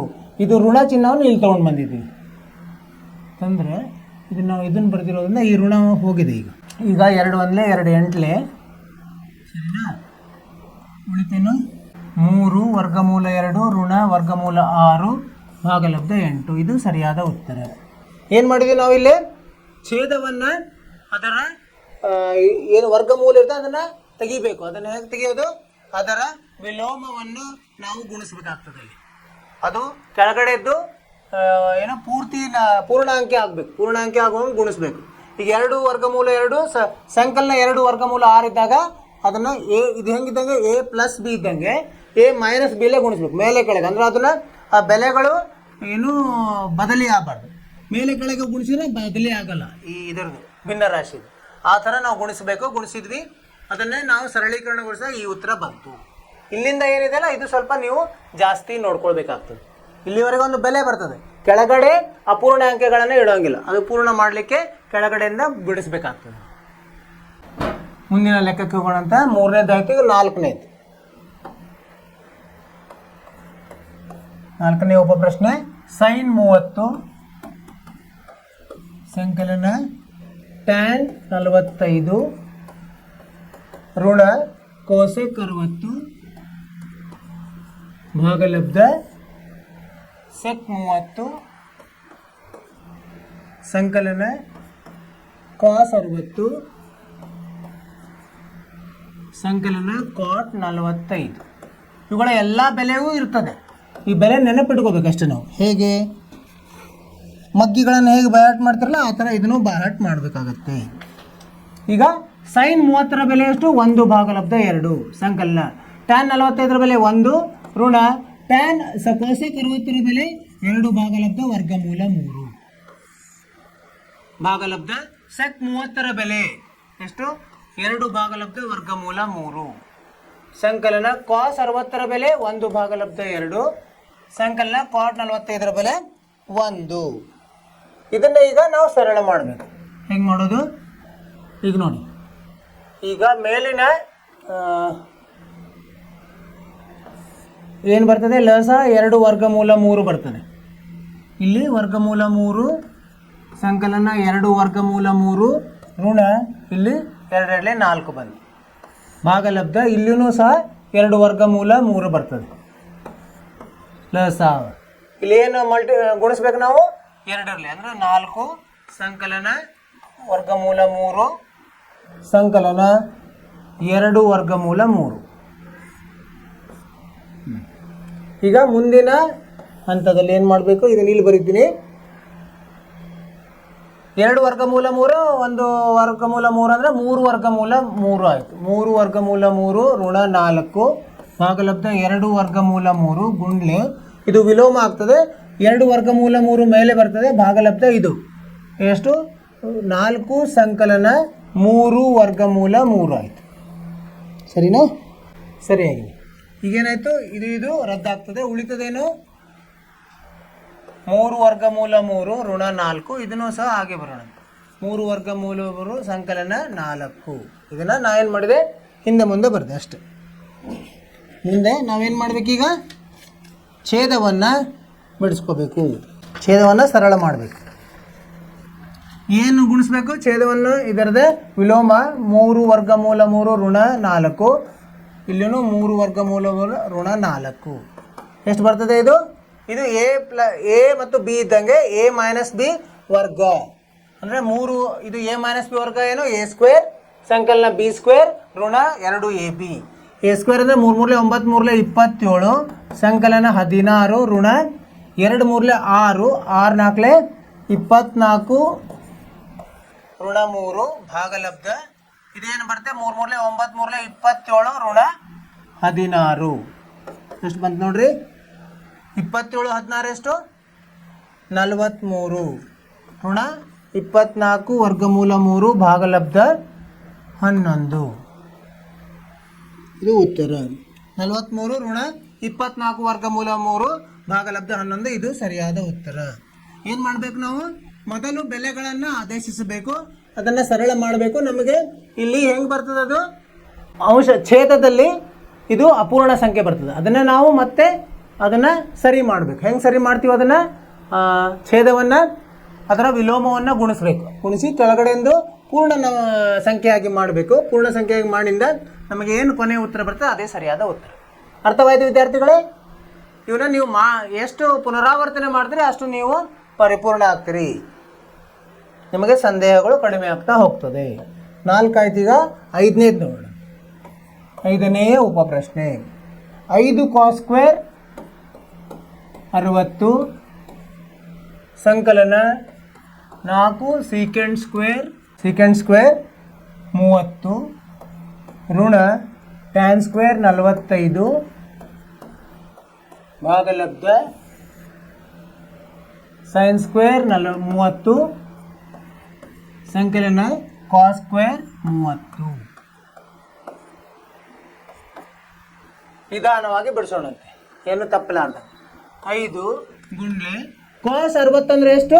ಕಾಸ್ 60 ಅಂದರೆ 1 ಭಾಗಲಬ್ಧ 2. ಅದನ್ನು 2 ಸಲ ಮಾಡಬೇಕು. 1 ಭಾಗಲಬ್ಧ 2 ಸಂಕಲನ 4 ಗುಂಡ್ಲೆ ಸೆಕ್ 30 ಅಂದರೆ ಎಷ್ಟು? ಸೆಕ್ 30 ಅಂದರೆ 2 ಭಾಗಲಬ್ಧ ವರ್ಗಮೂಲ 3. ಅದನ್ನು 2 ಸಲ ಮಾಡಬೇಕು. ಸರಿನಾ? ಟ್ಯಾನ್ 45 ಅಂದರೆ 1, ಅದನ್ನು 2 ಸಲ ಗುಣಿಸ್ಬೇಕು. ಭಾಗಲಬ್ಧ ಸೈನ್ ಸ್ಕ್ವೇರ್ 30. ಸೈನ್ 30 ಅಂದರೆ ಎಷ್ಟು? 1 ಭಾಗಲಬ್ಧ 2 ಗುಂಡ್ಲೆ 1 ಭಾಗಲಬ್ಧ 2 ಸಂಕಲನ ಕಾಸ್ 30 ಅಂದರೆ ವರ್ಗಮೂಲ 3 ಭಾಗಲಬ್ಧ 2. ಅದನ್ನು 2 ಸಲ ಗುಣಿಸ್ಬೇಕು. ಈ ಬೆಲೆಗಳನ್ನು ನಮ್ಗೆ ಸರಿಯಾಗಿ ಗೊತ್ತಿದ್ರೆ ಲೆಕ್ಕಗಳು ತಪ್ಪಲ್ಲ. ಆಮೇಲೆ ಸರಳ ಮಾಡೋದು ಅದನ್ನು ಹುಷಾರಾಗಿ ಮಾಡಬೇಕು. ಈಗ ಇದನ್ನು ಸರಳ ಮಾಡೋದು. ಇದು ಎಷ್ಟಾಯಿತು? 5 ಭಾಗಲಬ್ಧ 4 ಆಯಿತು. ಸಂಕಲನ ಇದೆಷ್ಟಾಯಿತು? 4 8 16 ಭಾಗಲಬ್ಧ 3 ಆಯಿತು. ಋಣ 1 ಭಾಗಲಬ್ಧ 1 ಭಾಗಲಬ್ಧ 4 ಸಂಕಲನ 3 ಭಾಗಲಬ್ಧ 4. ಏನಾಯ್ತು? ಈಗ ಇಲ್ಲಿ ಎಷ್ಟು ಬರ್ತದೆ? 12 ಇದು ಬರ್ತದೆ. LCM ಅಂದರೆ ಲಸಾವ. 4 3 5 3 15 ಸಂಕಲನ 3 4 12 3 ಇಲ್ಲಿ 3 ಇಲ್ಲಿ 4ರಿಂದ ಗುಣಿಸ್ಬೇಕಾಗ್ತದೆ. ಇಲ್ಲಿ 12ರಿಂದ ಗುಣಿಸ್ಬೇಕಾಗ್ತದೆ. 16 4 64 ಋಣ 12. ಇಲ್ಲಿ ಇದು 1 ಎಷ್ಟು ಬಂದಿದ್ದು? 15 ಮತ್ತು 64 ಸೇರಿದ್ರೆ 79. 79ರಲ್ಲಿ 12 ಹೋದರೆ ಎಷ್ಟು? 53 ಭಾಗಲಬ್ಧ 12. ಉತ್ತರವನ್ನು ನೋಡೋಣಂತೆ. ಏನಾದರೂ ತಪ್ಪಿದೆಯೋ ಸರಿ ಹೋಗ್ತಾ ಅಂತ. 15ರಲ್ಲಿ 12 ಹೋದರೆ 3 67 ಬರ್ತದೆ. 67 ಭಾಗಲಬ್ಧ 12 ಸರಿಯಾದ ಉತ್ತರ. ಸರಳ ಮಾಡಬೇಕಾದ್ರೂ ಹುಷಾರಾಗಿ ಮಾಡಬೇಕು. ಇಲ್ಲಾಂದರೆ ಒಂದು ಸಣ್ಣ ತಪ್ಪಾಯ್ತಂದ್ರೂ ಪೂರ್ತಿ ಲೆಕ್ಕ ತಪ್ಪಾಗುತ್ತೆ. ಏನು ಮಾಡಿದ್ವಿ ನಾವು? ಮೊದಲು ಅವರು ನೋಡಲಿಕ್ಕೆ ದೊಡ್ಡದು ಅನ್ನಿಸ್ತದೆ ಲೆಕ್ಕ. ನಾವು ಸರಿಯಾದ ಅದರ ಬೆಲೆಗಳನ್ನು ಆದೇಶಿಸಿದಾಗ ಅದು ಏನಂದರೆ ನಮಗೆ ಸರಳವಾಗಿಬಿಡ್ತದೆ. ಏನಂದರೆ ಇಲ್ಲಿ ವರ್ಗಗಳು ಕೊಟ್ಟಾಗ 2 ಸಲ ಅದನ್ನು ಗುಣಿಸಬೇಕಾಗ್ತದೆ. ಕಾಸ್ 60ರ ಬೆಲೆ 1 ಭಾಗಲಬ್ಧ 2, ಸೆಕ್ 30ರ ಬೆಲೆ 2 ಭಾಗಲಬ್ಧ ವರ್ಗಮೂಲ 3, ಟ್ಯಾನ್ 45ರ ಬೆಲೆ 1, ಸೈನ್ 30ರ ಬೆಲೆ 1 ಭಾಗಲಬ್ಧ 2, ಕಾಸ್ 30ರ ಬೆಲೆ ವರ್ಗಮೂಲ 3 ಭಾಗಲಬ್ಧ 2. ಇವೆಲ್ಲ ಸರಿಯಾಗಿ ಗೊತ್ತಿದ್ರೆ ಅದರಲ್ಲಿ ಆದೇಶಿಸಿ ಅದನ್ನು ಸರಳೀಕರಣಗೊಳಿಸಿದಾಗ ನಮ್ಮ ಉತ್ತರ ಬಂತು. ಎಷ್ಟು ಬಂತು? 67 ಭಾಗಲಬ್ಧ 12 ಸರಿಯಾದ ಉತ್ತರ. ನಿಮಗಿದು ಅರ್ಥವಾಯ್ತು ಅಂತ ತಿಳ್ಕೊಂಡೇನು ವಿದ್ಯಾರ್ಥಿಗಳೇ? ಮುಂದೆ ಹೋಗೋಣಂತೆ. 5 ಆಯ್ತು. ಆಮೇಲೆ 2ನೇ ಮುಖ್ಯ ಪ್ರಶ್ನೆಗೆ ಹೋಗೋಣಂತೆ. 2ನೇ ಮುಖ್ಯ ಪ್ರಶ್ನೆ, ಸರಿಯಾದ ಉತ್ತರವನ್ನು ಆರಿಸಿ ನಿಮ್ಮ ಆಯ್ಕೆಯನ್ನು ಸಮರ್ಥಿಸಿ. ಅಂದರೆ ನಾವು ಬರೀ ಹಾಗೇನೆ ಟಿಕ್ ಮಾಡೋದಿಲ್ಲ, ಅದನ್ನು ಬಿಡಿಸ್ಬೇಕು. ಬಿಡಿಸಿದ ಮೇಲೆ ಸರಿಯಾದ ಉತ್ತರವನ್ನು ನಾವು ಅಲ್ಲಿ ಆಯ್ಕೆ ಮಾಡಬೇಕು. ಅದೇ ಸಮರ್ಥನೆ. 2ರಲ್ಲಿ 1ನೇಯ ಉಪಪ್ರಶ್ನೆ, ಟ್ಯಾನ್ 2 ಟ್ಯಾನ್ 30 ಭಾಗಲಬ್ಧ 1 ಸಂಕಲನ ಟ್ಯಾನ್ ವರ್ಗ 30. ಟ್ಯಾನ್ 30ರ ವರ್ಗ ಎಷ್ಟು ಬರುತ್ತೆ ನೋಡಿ? ಟ್ಯಾನ್ 30 ಅಂದರೆ ಎಷ್ಟು ವಿದ್ಯಾರ್ಥಿಗಳೇ? ಟ್ಯಾನ್ 30 ಅಂದರೆ 1 ಭಾಗಲಬ್ಧ ವರ್ಗಮೂಲ 3. ಭಾಗಲಬ್ಧ 1 ಸಂಕಲನ 1 ಭಾಗಲಬ್ಧ ವರ್ಗಮೂಲ 3 ಗುಂಡ್ಲೆ 1 ಭಾಗಲಬ್ಧ ವರ್ಗಮೂಲ 3. ಸೊ ಇದನ್ನು ಬಿಡಿಸಿದಾಗ ಏನಾಯಿತು? 2 ಭಾಗಲಬ್ಧ ವರ್ಗಮೂಲ 3. ಇದು ಏನಾಯಿತು? 1 ಸಂಕಲನ 1 ಭಾಗಲಬ್ಧ 3 ಆಯಿತು. ಇದನ್ನು ಮುಂದೆ ಬಿಡಿಸಿದ್ರೆ ಏನಾಗುತ್ತೆ? 2 ಭಾಗಲಬ್ಧ ವರ್ಗಮೂಲ 3. ಇದನ್ನು 4 ಭಾಗಲಬ್ಧ 3 ಆಗುತ್ತೆ. ಇದು 3 ಭಾಗಲಬ್ಧ 4 ಆಗ್ತದೆ. 2 1 2 2 ಇಲ್ಲಿ ಬಿಡಿತೀನಿ. ಅದನ್ನು ಎಷ್ಟಾಯ್ತು? ಇದು 3 ಭಾಗಲಬ್ಧ ವರ್ಗಮೂಲ 3 2 ವರ್ಗಮೂಲ 3 ಅಥವಾ ವರ್ಗಮೂಲ 3 ಭಾಗಲಬ್ಧ 2. ಇದು ಉತ್ತರ. ಯಾಕಂದರೆ ಇಲ್ಲಿ 3 ಅಂದ್ರೇನು? ವರ್ಗಮೂಲ 3 ಗುಂಡ್ಲೆ ವರ್ಗಮೂಲ 3. ಸೊ 1 ವರ್ಗಮೂಲ 3 ರದ್ದಾಗಿ 1 ಉಳಿತದೆ. ವರ್ಗಮೂಲ 3 ಭಾಗಲಬ್ಧ 2. ಇದು ಯಾವುದಕ್ಕೆ ಇರ್ತದೆ ವರ್ಗಮೂಲ? ಅವರು ಎದರಲ್ಲಿ ಕೊಟ್ಟಿದ್ದಾರೆ? ಇಲ್ಲಿ sin 60ರ ಬೆಲೆ ಎಷ್ಟು? ವರ್ಗಮೂಲ 3 ಭಾಗಲಬ್ಧ 2. ಅದನ್ನು ನಾವು ಆಯ್ಕೆ ಮಾಡ್ಕೋಬಹುದು. ಏನು ಆಯ್ಕೆ? ಇದಂದ್ರೆ ಏನು ಬರಿಬೋದು ನಾವು? sin 60 ಅಂತ ಬರಿಬೋದು. ಇದು cos 30ರ ಬೆಲೆ ಇದೇ ಆಗಿದೆ, ಆದರೆ ಇಲ್ಲಿ ಆಯ್ಕೆಯಲ್ಲಿ ಇಲ್ಲ. ಯಾವುದಿದೆ? ಎ ಇದೆ. ಆಯ್ಕೆ ಸರಿಯಾದ ಉತ್ತರ. ಎರಡನೆಯ ಪ್ರಶ್ನೆಗೆ ಹೋಗೋಣಂತೆ. ಉಪಪ್ರಶ್ನೆಯನ್ನು ಎರಡನೆಯ ಉಪಪ್ರಶ್ನೆ ಏನಿದೆ ನೋಡಿ. ಒಂದು ಋಣ ಟ್ಯಾನ್ 45ರ ವರ್ಗ ಭಾಗಲಬ್ಧ ಒಂದು ಸಂಕಲನ ಟ್ಯಾನ್ 45ರ ವರ್ಗ. ಬಿಡಿಸೋಣಂತೆ. ಟ್ಯಾನ್ 45ರ ಬೆಲೆ ಎಷ್ಟು? 1. ಒಂದು ಋಣ 1 ಭಾಗಲಬ್ಧ ಒಂದು ಸಂಕಲನ 1. ಎಷ್ಟಾಯಿತು? 1 ಭಾಗಲಬ್ಧ 2, ಇದು 0 ಭಾಗಲಬ್ಧ 2 ಆಯಿತು. 0 ಬಂತು. 0 ಈ ಆಯ್ಕೆಯಲ್ಲಿ ಯಾವ್ದು ಹೇಳಿದಾರೆ ಅವರು? ಎದರಲ್ಲಿ 0? ಡಿ ಯಲ್ಲಿ 0 ಇದೆ. ಆದ್ದರಿಂದ ನಾವೇನು ಬೆಳಿಬೋದು? ಆಯ್ಕೆ ಡಿ ಅಂತ ಹೇಳ್ಬೋದು. ಉತ್ತರ, ನೇರವಾದ ಉತ್ತರ, ನೇರವಾದ ಪ್ರಶ್ನೆ. ಸರಳ ಮಾಡೋದು. ಅದು ಏನಾದರೂ ನಿಮ್ಮದು ಯಾವುದಾದ್ರೂ ಅಂಕಿಯಲ್ಲಿ ಬಂದರೆ ಅದರಲ್ಲಿ ಇದು ಕೊಟ್ಟಿದ್ರು ಅಂತ ತಿಳ್ಕೊಳ್ಳಿ. ಏನು ಅನುಪಾತಗಳನ್ನು ಕೊಟ್ಟಿದ್ರು, ನಿರ್ದಿಷ್ಟ ಕೋನಗಳ ಅನುಪಾತ ಕೊಟ್ಟಿದ್ರೆ ಅದನ್ನು ಆಯ್ಕೆ ಮಾಡ್ಕೋಬೇಕು. ಎರಡನೇದಾಯಿತು. ಮೂರನೇ ಪ್ರಶ್ನೆಗೆ ಹೋಗೋಣಂತೆ. ಮೂರನೇ ಪ್ರಶ್ನೆ ಏನಿದೆ? ಮೂರನೇ ಪ್ರಶ್ನೆ sin 2a ಸಮ 2 sin a ಎಂಬುದು ಯಾವ ಬೆಲೆಗೆ ಸತ್ಯವಾಗಿದೆ? ಈಗ ಏನೇನು ಕೊಟ್ಟಿದ್ದಾರೆ? a 0 ಕೊಟ್ಟಿದ್ದಾರೆ. a 0 ಹಾಕಿ ನೋಡ್ಬೋದು, 30 ಹಾಕಿ ನೋಡ್ಬೋದು, 45 ಹಾಕಿ ನೋಡ್ಬೋದು, 60 ಹಾಕಿ ನೋಡ್ಬೋದು. ನಾವೇನಂತ ತಗೊಳ್ಳೋಣಂತೆ? ಮೊದಲು ಪರಿಹಾರ a ಬೆಲೆ 0 ಆಗಿರಲಿ. ಊಹೆ ಮಾಡೋಣ. ಅಂದರೆ ಏನಾಯ್ತು? ಈಗ sin 2 ಗುಂಡ್ಲೆ 0 ಸಮ 2 sin 0 ಆಯಿತು. ಸಮ ಆಗುತ್ತೆ ಏನು ನೋಡೋಣ. ಇದೇನಾಯಿತು? sin 0 ಆಯಿತು ಸಮ 2 sin 0. sin 0 ಬೆಲೆ ಎಷ್ಟು? 0 ಸಮ 2 ಗುಂಡ್ಲೆ 0 ಅಂದರೆ ಇದು 0. ಆದ್ದರಿಂದ ಇದು ಸರಿಯಾಗಿದೆ. ಏನು? ಆಯ್ಕೆ ಎ. ಅದನ್ನು ಬರಿಬೋದು. ಉತ್ತರ ಆಯ್ಕೆ ಏನು ಬರಿಬೋದು? ಎ. ಎಷ್ಟಿದೆ ಬೆಲೆ? 0 ಡಿಗ್ರಿ. ಇದು ಸರಿಯಾದ. ಎ ಬಂದಿರಲಿಲ್ಲ ಅಂದರೆ ಬಿ ಅನ್ನು ನಾವು ಪರೀಕ್ಷಿಸಬೇಕು. ಬಿ ಇಲ್ಲ ಅಂದರೆ ಸಿ ಇಲ್ಲ ಅಂದರೆ ಡಿ, ಯಾವುದರಲ್ಲೇ ಒಂದರಲ್ಲಿ ಬಂದೇ ಬರ್ತದೆ. ಇಲ್ಲಿ ಒಂದನೇದಕ್ಕೆ ಬಂದುಬಿಡ್ತದೆ. ನಮಗೆ ಒಂದನೇದಕ್ಕೆ ಉತ್ತರ ಬಂತು, ಹೀಗಾಗಿ ಅದು ಸರಿಯಾದ ಉತ್ತರ. ಅರ್ಥವಾಯಿತು ವಿದ್ಯಾರ್ಥಿಗಳೇ? ಮುಂದೆ ಹೋಗೋಣಂತೆ. ನಾಲ್ಕನೆಯ ಉಪಪ್ರಶ್ನೆ ಏನಿದೆ? ನಾಲ್ಕನೇ ಉಪಪ್ರಶ್ನೆ 2 tan 30 ಡಿಗ್ರಿ ಭಾಗಲಬ್ಧ ಒಂದು ಋಣ tan 30ರ ವರ್ಗ. ಬೆಲೆಯನ್ನು ಹಾಕಿದರೆ ನಮಗೆ ಉತ್ತರ ಬರ್ತದೆ ಒಂದು. ಆಮೇಲೆ ಇದನ್ನು ನೋಡೋಣಂತೆ. ಏನು? ಆಯ್ಕೆಗಳನ್ನು. tan 30 ಅಂದರೆ ಎಷ್ಟು? tan 30 ಅಂದರೆ 1 ಭಾಗಲಬ್ಧ ವರ್ಗಮೂಲ 3 ಭಾಗಲಬ್ಧ ಒಂದು ಋಣ 1 ಭಾಗಲಬ್ಧ ವರ್ಗಮೂಲ 3 ಭಾಗಲಬ್ಧ 1 ಭಾಗಲಬ್ಧ ವರ್ಗಮೂಲ 3. ಬಿಡಿಸಿದಾಗ 2 ಭಾಗಲಬ್ಧ ವರ್ಗಮೂಲ 3 ಭಾಗಲಬ್ಧ 1 ಋಣ 1 ಭಾಗಲಬ್ಧ 3. ಎಷ್ಟು ಬರುತ್ತೆ ಇದು? 2 ಭಾಗಲಬ್ಧ ವರ್ಗಮೂಲ 3 ಗುಂಡ್ಲೆ ಇದೇನಾಗುತ್ತೆ? 1ರಲ್ಲಿ 1 3/2 ಅದ, 2 3/2 ಬರ್ತದೆ. ಅದನ್ನು ಇಲ್ಲಿ ಬರಿಬೋದು. 3 ಭಾಗಲಬ್ಧ 2 2 ರದ್ದಾಯಿತು. ಉಳಿತೇನೋ 3 ಭಾಗಲಬ್ಧ ಇಲ್ಲಿ ಬರಿತೀನಿ. ಅಂದರೆ ಇದರಲ್ಲಿ 3ರಲ್ಲಿ ಏನಿದೆ? ವರ್ಗಮೂಲ 3 ಗುಂಡ್ಲೆ ವರ್ಗಮೂಲ 3. ಆದ್ದರಿಂದ ಉಳಿತೇನೋ ವರ್ಗಮೂಲ 3 ಉಳಿತು. ಈಗ ಅವರು ಎದರಲ್ಲಿ ಕೊಟ್ಟಿದ್ದಾರೆ? ವರ್ಗಮೂಲ 3 ಅಂದರೆ cos 60 ಎಷ್ಟು? ವರ್ಗಮೂಲ 3 ಭಾಗಲಬ್ಧ 2. ಅಂದರೆ ಇದು ಸರಿ ಇಲ್ಲ. ಇದಕ್ಕೆ ಎ ಸರಿ ಹೋಗೋಂಗಿಲ್ಲ. sin 60 ಅಂದರೆ ಅಲ್ಲ, cos 60 ಅಂದರೆ 1 ಭಾಗಲಬ್ಧ 2, sin 60 ಅಂದರೆ ವರ್ಗಮೂಲ 3 ಭಾಗಲಬ್ಧ 2. ಇವೆರಡೂ ಸರಿ ಹೋಗಲ್ಲ. tan 60 ಅಂದರೆ ಏನು? ಅದು ವರ್ಗಮೂಲ 3. ಇದರ ಬೆಲೆ ಏನು? tan 60. tan 60 ಅಂದರೆ ವರ್ಗಮೂಲ 3. ಯಾವ ಆಯ್ಕೆ? ಆಯ್ಕೆ ಸಿ. ಆಯ್ಕೆ ಸಿಗೆ ಸರಿ ಹೋಗ್ತದೆ. ಅವ್ರೇನು ಕೊಟ್ಟಿದ್ದಾರಲ್ಲ ಅದನ್ನು ಆದೇಶಿಸಿದ್ವಿ. ಮೊದಲು ಆದೇಶಿಸಿ ಸರಳಗೊಳಿಸಿದಾಗ ಒಂದು ಬೆಲೆ ಬಂತು. ಆ ಬೆಲೆಯನ್ನು ನಿರ್ದಿಷ್ಟ ಕೋನಗಳಿಗೆ ಯಾವ ಬೆಲೆಗೆ ಅದು ಸರಿ ಹೋಗ್ತಂತ ನಾವು ಪರೀಕ್ಷಿಸಿದಾಗ ಅದಕ್ಕೆ ನಮಗೆ ಸರಿಯಾದ ಉತ್ತರ ಸಿಗ್ತದೆ. ಇಲ್ಲಿವರೆಗೆ ಏನು ಮಾಡಿದ್ವಿ, 2 ಮುಖ್ಯ ಪ್ರಶ್ನೆಗಳನ್ನು ಮಾಡಿದ್ವಿ. ಇನ್ನು ಮುಂದೆ 3ನೇಯ ಮುಖ್ಯ ಪ್ರಶ್ನೆ.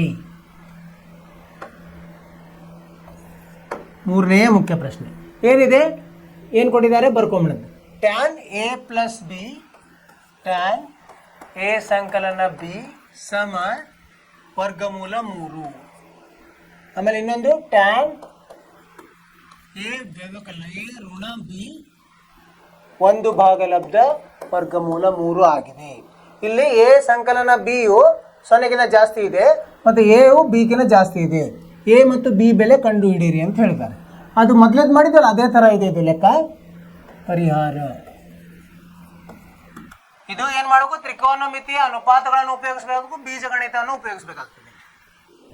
ಮಾಡೋಣ. ಟ್ಯಾನ್ ಎ ಸಂಕಲನ ಬಿ ಸಮ ಟ್ಯಾನ್ ಅಲ್ಲಿ ವರ್ಗಮೂಲ 3 ಯಾವ್ದಿರುತ್ತದೆ, ಟ್ಯಾನ್ 60ಕ್ಕೆ ಇರ್ತದೆ. ಟ್ಯಾನ್ 60. ಯಾಕೆ ನಾವು ಟ್ಯಾನ್ ತಗೋಬೇಕಂದ್ರೆ ಈ ಕಡೆ ಎಡಗಡೆ ಟ್ಯಾನ್ ಇದೆ ಅದಕ್ಕೆ. ಇಲ್ಲಿ ಟ್ಯಾನ್ ಎ ಋಣ ಬಿ 1/ಲಬ್ಧ ವರ್ಗಮೂಲ 3 ಇರ್ತದೆ, ಟ್ಯಾನ್ 30ರಲ್ಲಿ ಇರ್ತದೆ. ಈಗ ಟ್ಯಾನ್ ಅನ್ನ ನಾವು ಹೋಲಿಕೆ ಹೋದಾಗ, ಆದ್ದರಿಂದ ಎ ಸಂಕಲನ ಬಿ ಸಮ 60 ಆಯಿತು. ಇಲ್ಲಿ ಎ ಋಣ ಬಿ 30 ಆಯಿತು. ಇದನ್ನೆರಡನ್ನು ಬಿಡಿಸಿದಾಗ ಏಕಕಾಲಿಕ ಸಮೀಕರಣಗಳು ಅಂದರೆ ಏನಂತೀವಿ ನಾವು, ಇವು 2 ಚರಾಕ್ಷರಗಳಿರುವ ಏಕಕಾಲಿಕ ಸಮೀಕರಣ. ಇದನ್ನು ಬಿಡಿಸ್ಕೊಂಬಿಡು. ಇದಕ್ಕೆ 1 ಅನ್ನೋಣಂತೆ, ಇದು 2 ಅನ್ನೋಣ. 2 ಬಿಡಿಸಿದಾಗ ಏನಾಗ್ತದೆ, ಎ ಸಂಕಲನ ಬಿ ಸಮ 60. ಇಲ್ಲಿ 1 ಋಣ 1 ಧನ ಇದ್ದಾಗ ಸಂಕಲನ ಮಾಡಿಬಿಡ್ಬೇಕು. ಎ ಋಣ ಬಿ ಸಮ 30. ಇದನ್ನು ಕೂಡಿಸಿದಾಗ ಪಿ ಬಿ ರದ್ದಾಗಿ 2a ಸಮ 90 ಆಯಿತು. ಎ ಬೆಲೆ ಎಷ್ಟಾಯಿತು, 45 ಆಯಿತು. ಸರಿನಾ? ಅದೇ ಥರ ಬಿ ಬೆಲೆ ಹೆಂಗೆ ಕಂಡು ಹಿಡಿಬೇಕು ನಾವು, ಬಿ ಸಮ 60 ಋಣ ಎ ಅಂದರೆ 60 ಋಣ 45 ಸಮ 15 ಆಯಿತು. ಇಲ್ಲಿ ನೋಡಿ, ಎ ಬೆಲೆ 15, ಬಿ ಬೆಲೆ 15, ಎ ಬೆಲೆ 45 ಸರಿಯಾದ ಉತ್ತರ. ಅರ್ಥವಾಯ್ತು ವಿದ್ಯಾರ್ಥಿಗಳೇ? ಮೊದಲು ಅವ್ರು ಏನು ಕೊಟ್ಟಿದ್ದಾರೆ, ಈ ಥರ ಒಂದು ಸಮೀಕರಣ ಥರ ಕೊಟ್ಟಿದ್ದಾರೆ. ಟ್ಯಾನ್ ಬೆಲೆ ಕೊಟ್ಟಿದ್ದಾರೆ, ಎ ಸಂಕಲನ ಬಿ ಅದನ್ನು ಸ್ವಲ್ಪ ಸಂಕೀರ್ಣವಾಗಿ ಕೊಟ್ಟಿದ್ದಾರೆ. ಅದನ್ನು ನಾವು ಟ್ಯಾನ್ಗೆ ಏನು ಬಲಭಾಗದ ಬೆಲೆ ಟ್ಯಾನ್ಗೆ ನಾವು ಹೋಲಿಸಬೇಕು. ಹೋಲಿಸಿದಾಗ ನಮಗೆ ಟ್ಯಾನ್ದ ಯಾವ ನಿರ್ದಿಷ್ಟ ಕೋನಗಳಿಗೆ ಆ ಬೆಲೆ ಇದೆ ಅಂತ ಅದನ್ನು ಮಾಡಿ 2 ಸಮೀಕರಣ ಬರ್ತವೆ. ಆ 2 ಸಮೀಕರಣ ಬಿಡಿಸಿದಾಗ ನಮಗೆ ಉತ್ತರ ಸಿಗ್ತದೆ. ಇಲ್ಲಿ ಅವ್ರು ಹೇಳಿದ ಪ್ರಕಾರ ಎ ಜಾಸ್ತಿ ಇದೆಯಲ್ಲ, ಎ 45 ಇದೆ, ಬಿ ಕಡಿಮೆ ಇದೆ 15. 2 ಕೂಡಿಸಿದಾಗ 90 ಕಡಿಮೆ ಆಗತ್ತೆ. ಮುಂದಿನ ಪ್ರಶ್ನೆ ಹೋಗೋಣ. 4ನೇಯ ಮುಖ್ಯ ಪ್ರಶ್ನೆ. ಅದರಲ್ಲಿ ಏನಂತ ಹೇಳಿದಾರಲ್ಲಿ, ಈ ಕೆಳಗಿನ ಹೇಳಿಕೆಗಳು ಸರಿ ಅಥವಾ ತಪ್ಪು ತಿಳಿಸಿ ನಿಮ್ಮ ಉತ್ತರವನ್ನು ಸಮರ್ಥಿಸಿರಿ. ಸೈನ್ ಎ ಸಂಕಲನ ಬಿ ಸಮ sine A plus sine B, ಸರಿನೋ ತಪ್ಪು? ಈಗೇನು ಮಾಡೋಣಂತೆ, ನಾವು ಯಾವುದಾದ್ರೂ 2 ಬೆಲೆಗಳನ್ನು ತಗೊಳ್ಳೋಣ. ಸಿ ಅನ್ನು ಎ ಮತ್ತು ಬಿ ಅಂತ ಬೇರೆ ಬೇರೆ ಬೆಲೆಗಳನ್ನು ತೊಗೊಂಡಾಗ ಹೇಗೆ ತೊಗೋಬೋದು ನಾವು, ನಿರ್ದಿಷ್ಟ ಇವು ಗೊತ್ತಿದೆ ನಾವು, ಯಾವ 60 30ರ ಬೆಲೆ ಗೊತ್ತಿರ್ತದೆ, ಅದನ್ನು ಉಪಯೋಗಿಸೋಣ. ಅಂದರೆ ಎ ಸಮ 60 ಇರಲಿ, ಬಿ ಸಮ 30 ಇರಲಿ, ಹಾಗೆ ಊಹೆ ಇದೆ. ಸೊ ಇದರಲ್ಲಿ ಎಡಭಾಗದಲ್ಲಿ ಇರುವ ಇದರದ ಬೆಲೆಯನ್ನು ತಗೊಳ್ಳೋಣ. ಸೈನ್ ಎ ಸಂಕಲನ ಬಿ ಎಷ್ಟಾಗತ್ತಿದು, ಸೈನ್ 60 ಸಂಕಲನ 30 ಅಂದರೆ ಏನಾಯಿತು, ಈಗ ಸೈನ್ 90 ಆಯಿತು. ಸೈನ್ 90 ಬೆಲೆ ಎಷ್ಟು, 1. ಎಡಭಾಗದ ಬೆಲೆ 1 ಆಯಿತು. ಬಲಭಾಗದ ಬೆಲೆ ಏನಾಗುತ್ತೆ ನೋಡಿ, ಬಲಭಾಗ ಸೈನ್ ಎ ಸಂಕಲನ ಸೈನ್ ಬಿ, ಇದರ ಬೆಲೆ ಎಷ್ಟು ಬರ್ತದೆ ನೋಡೋಣ. ಸೈನ್ 60 ಸಂಕಲನ ಸೈನ್ 30. ಸೈನ್ 60 ಅಂದರೆ ಎಷ್ಟು, ವರ್ಗಮೂಲ 3/2 ಸಂಕಲನ 1/2. ಎಷ್ಟು ಬಂದಿದ್ದು, ವರ್ಗಮೂಲ 3 ಸಂಕಲನ 1/2. ಈಗ ನೋಡಿ, ಬಲಭಾಗ ಎಡಭಾಗ ಒಂದೇ ಆಗಲಿಲ್ಲ. ಇಲ್ಲಿ ಏನಾಯ್ತು, ಇದು ಬೇರೆ ಬೇರೆ ಆಯಿತು. ಆದ್ದರಿಂದ ಏನಂತ ಉತ್ತರ ಬರೀಬೇಕು ನಾವು, ಹೇಳಿಕೆ ತಪ್ಪಾಗಿದೆ. ಹೇಳಿಕೆ ತಪ್ಪು. ಸಮರ್ಥಿಸಿದಂಗೂ ಆಯಿತು. ಉದಾಹರಣೆ ತಗೊಂಡು ಸಮರ್ಥಿಸಿದ್ವಿ, ತಪ್ಪು. ಹೀಗೆ 2ನೇದಕ್ಕೆ ಹೋಗೋಣಂತೆ. ಎರಡನೇದು. ಥೀಟಾ ಹೆಚ್ಚಾದಂತೆ ಸೈನ್ ಥೀಟಾ ಬೆಲೆ ಹೆಚ್ಚುತ್ತದೆ. ಇದು ಏನೋ ಸರಿಯಾಗಿದೆ. ಸರಿ, ಯಾಕಂದರೆ ನೋಡಿ ಸೈನ್ 0 ಬೆಲೆ ಎಷ್ಟಿದೆ? 0. ಸೈನ್ 30 ಬೆಲೆ ಅರ್ಧ. ಸೈನ್ 60 ಬೆಲೆ ವರ್ಗಮೂಲ 3 ಭಾಗಲಬ್ಧ 2. ಸೈನ್ 90 ಬೆಲೆ 1. ಥೀಟಾ ಬೆಲೆ ಜಾಸ್ತಿ ಆದಂಗೆ ಅದರ ಬೆಲೆಯು ಜಾಸ್ತಿ ಇದೆ. ಸರಿಯಾಗಿದೆ ಎರಡನೇದು. ಮೂರನೇದು, ಥೀಟಾ ಹೆಚ್ಚಾದಂಗೆ ಕಾಸ್ ಥೀಟಾ ಬೆಲೆ ಹೆಚ್ಚುತ್ತದೆ. ನೋಡಿ ಇದು ಏನಾಗ್ತದೆ? ತಪ್ಪು. ಯಾಕೆ ಹೇಳಿ? ಇದು ಉಲ್ಟಾ ಆಗ್ತದೆ. ಥೀಟಾ ಬೆಲೆ ಜಾಸ್ತಿ ಆದಂಗೆ ಕಾಸ್ ಬೆಲೆ ಕಡಿಮೆ ಆಗುತ್ತೆ. ಹೇಗಂದರೆ ಕಾಸ್ 0 ಬೆಲೆ 1, ಕಾಸ್ 30 ಬೆಲೆ ವರ್ಗಮೂಲ 3 ಭಾಗಲಬ್ಧ 2, ಕಾಸ್ 60 ಬೆಲೆ 1 ಭಾಗಲಬ್ಧ 2, ಕಾಸ್ 0 ಬೆಲೆ ಕಾಸ್ 90 ಬೆಲೆ 0. ನೋಡಿ ಇಲ್ಲಿ ಥೀಟಾ ಬೆಲೆ ಜಾಸ್ತಿ ಆಗ್ತಾ ಇದ್ದು, ಈ ಬೆಲೆ ಕಡಿಮೆ ಆಗ್ತಾ ಇತ್ತು. ಆದ್ದರಿಂದ ಮೂರನೇ ಹೇಳಿಕೆ ತಪ್ಪು. ನಾಲ್ಕನೇ ಹೇಳಿಕೆ ನೋಡೋಣ. ನಾಲ್ಕನೇ ಹೇಳಿಕೆ ಏನಿದೆ? ಥೀಟಾ ಎಲ್ಲ ಬೆಲೆಗಳಿಗೆ ಸೈನ್ ಥೀಟಾ ಇರುತ್ತಾ? ತಪ್ಪಾಗ್ತದೆ. ಯಾಕಂದರೆ ಸೈನ್ 45ಕ್ಕೆ ಮಾತ್ರ ಕಾಸ್ 45 ಒಂದೇ ಇದೆ. ಉಳಿದ ಎಲ್ಲ ಥೀಟಾ ಬೆಲೆಗಳಿಗೆ ಸೈನ್ ಥೀಟಾ ಸಮವಲ್ಲ ಕಾಸ್ ಥೀಟಾ. ಏನಂತ ಬರಿಬೇಕು ನಾವು? ಆದ್ದರಿಂದ ಹೇಳಿಕೆ ತಪ್ಪು. ಕೊನೆಯದು ನೋಡಂತ ಐದನೇದು ಏನಿದೆ? ಐದನೇದು, ಎ ಸಮ 0ಗೆ ಕಾಟ್ ಎಗೆ ನಿರ್ದಿಷ್ಟವಾಗಿ ವ್ಯಕ್ತಪಡಿಸಿಲ್ಲ. ಈಗ ಕಾಟ್ ಎ ಬೆಲೆ ಹೆಂಗೆ ಕಂಡುಹಿಡಿತೀವಿ ನಾವು? ಕಾಟ್ ಎ ಸಮ ಕಾಸ್ ಎ ಭಾಗಲಬ್ಧ ಸೈನ್ ಎ. ಕೋಷ್ಟಕ ನೆನಪಿದ್ರೆ ಸರಿ ಹೋಯ್ತು, ಇಲ್ಲ ಅಂದರೆ ನಾವು ಹೀಗೂ ಕಂಡುಹಿಡಿಬೋದು. ಈಗ ಕಾಟ್ 0 ಅಂದ್ರೆ ಏನು? ಕಾಟ್ 0 ಡಿಗ್ರಿ ಅಂದ್ರೆ ಕಾಸ್ 0 ಡಿಗ್ರಿ ಭಾಗಲಬ್ಧ ಸೈನ್ 0 ಡಿಗ್ರಿ. ಕಾಸ್ 0 ಡಿಗ್ರಿ ಅಂದರೆ 1 ಭಾಗಲಬ್ಧ 0. ಆದ್ದರಿಂದ ನಿರ್ದಿಷ್ಟವಾಗಿ ವ್ಯಕ್ತಪಡಿಸಿಲ್ಲ. ಇದ್ರ ಬೆಲೆ ಗೊತ್ತಿಲ್ಲ. ಪಡಿಸಿಲ್ಲ ಅಂದರೆ ಹೇಳಿಕೆ ಸರಿಯಾಗಿದೆ. ಹೇಳಿಕೆ ಸರಿಯಾಗಿದೆ. ಸೊ ಇಲ್ಲಿವರೆಗೆ ಏನಾಯಿತು ವಿದ್ಯಾರ್ಥಿಗಳೇ? 8.2ರ ಎಲ್ಲ ಉದಾಹರಣೆಗಳನ್ನು ಬಿಡಿಸಿದ್ದೀವಿ ನಾವು. ನೀವೇನು ಮಾಡ್ಬೇಕು ಮನೆಯಲ್ಲಿ? ಇದನ್ನು ಉದಾಹರಣೆಗಳು ಏನಿದ್ವಲ್ಲ ಅವನ್ನ ಮತ್ತು ಇದನ್ನು ಎರಡನ್ನೂ ಮನೆ ಕೆಲಸ ಮಾಡಬೇಕು. ಮಾಡಿ ಇದನ್ನು ನೀವು ಜಾಸ್ತಿ ಅದನ್ನು ನೋಡಲಾರ್ದೆ ಮಾಡಬೇಕು. ಮೊದಲು ಇದನ್ನು ನೋಡ್ಕೊಳ್ಳಿ, ಆಮೇಲೆ ಇದನ್ನೆಲ್ಲ ಮುಚ್ಚಿಟ್ಟು ಪುಸ್ತಕದಲ್ಲಿರೋ ಅಭ್ಯಾಸವನ್ನು ಮಾತ್ರ ನೋಡಿ ಅದನ್ನು ಬಿಡಿಸ್ತಾ ಹೋಗಿ ಉತ್ತರವನ್ನು ಪರೀಕ್ಷಿಸಿರಿ. ಉತ್ತರವನ್ನು ಪರೀಕ್ಷಿಸಿದಾಗ ನಿಮ್ದು ಎಲ್ಲಿ ಸರಿ ಇದ್ದರೆ ಚೆನ್ನಾಗೈತೆ, ತಪ್ಪಿದ್ರೆ ಎಲ್ಲಿ ತಪ್ಪಿದ್ರಿ ಅಂತ ನೋಡಿ ಅದನ್ನು ಮತ್ತೊಮ್ಮೆ ಬಿಡಿಸಿರಿ. ಈ ಥರ ಬಿಡಿಸ್ತಾ ಹೋದ್ರೆ ನಿಮ್ಗೆ ಅದೇನಾಗ್ತಾರೆ, ನೀವು ಅದರಲ್ಲಿ ಪರಿಣಿತರಾಗ್ತೀರಿ. ಮುಂದೆ ನಿಮಗೆ ಸಮಸ್ಯೆ ಬರೋಲ್ಲ. ಸೊ ನೀವು ಮಾಡ್ತೀರಿ ಅಂತ ನಂಗೆ ನಂಬಿಕೆ ಇದೆ. ಇಲ್ಲಿಗೆ ಈ ಅಧ್ಯಾಯ ಮುಗೀತು. ಮುಂದಿನ ತರಗತಿಯಲ್ಲಿ ನಿತ್ಯ ಸಮೀಕರಣಗಳ ಬಗ್ಗೆ ಚರ್ಚಿಸೋಣ. ಸೊ ಅಲ್ಲಿವರೆಗೆ ಏನು ಮಾಡ್ಬೇಕು? ನೀವು ಪುನರಾವರ್ತನೆ ಮಾಡಬೇಕು. ಗಣಿತ ಅಂದರೆ ಪುನರಾವರ್ತನೆ ಎಷ್ಟು ಮಾಡ್ತೀರಿ ಅಷ್ಟು ನಿಮಗೆ ಒಳ್ಳೆಯದು. ಪುನರಾವರ್ತನೆ ಮಾಡಿರಿ. ಆಮೇಲೆ ನಿಮ್ಮ ಆರೋಗ್ಯದ ಬಗ್ಗೆ ಕಾಳಜಿ ತೊಗೊಳ್ರಿ. ಪಠ್ಯೇತರ ಚಟುವಟಿಕೆಯಲ್ಲಿ ಭಾಗವಹಿಸಿರಿ. ಇಷ್ಟು ಹೇಳ್ತಾ ಇವತ್ತಿನ ತರಗತಿಯನ್ನು ಮುಗಿಸ್ತಾ ಇದ್ದೀವಿ. ನಿಮಗೆ ಒಳ್ಳೆಯದಾಗಲಿ. ನಮಸ್ಕಾರ.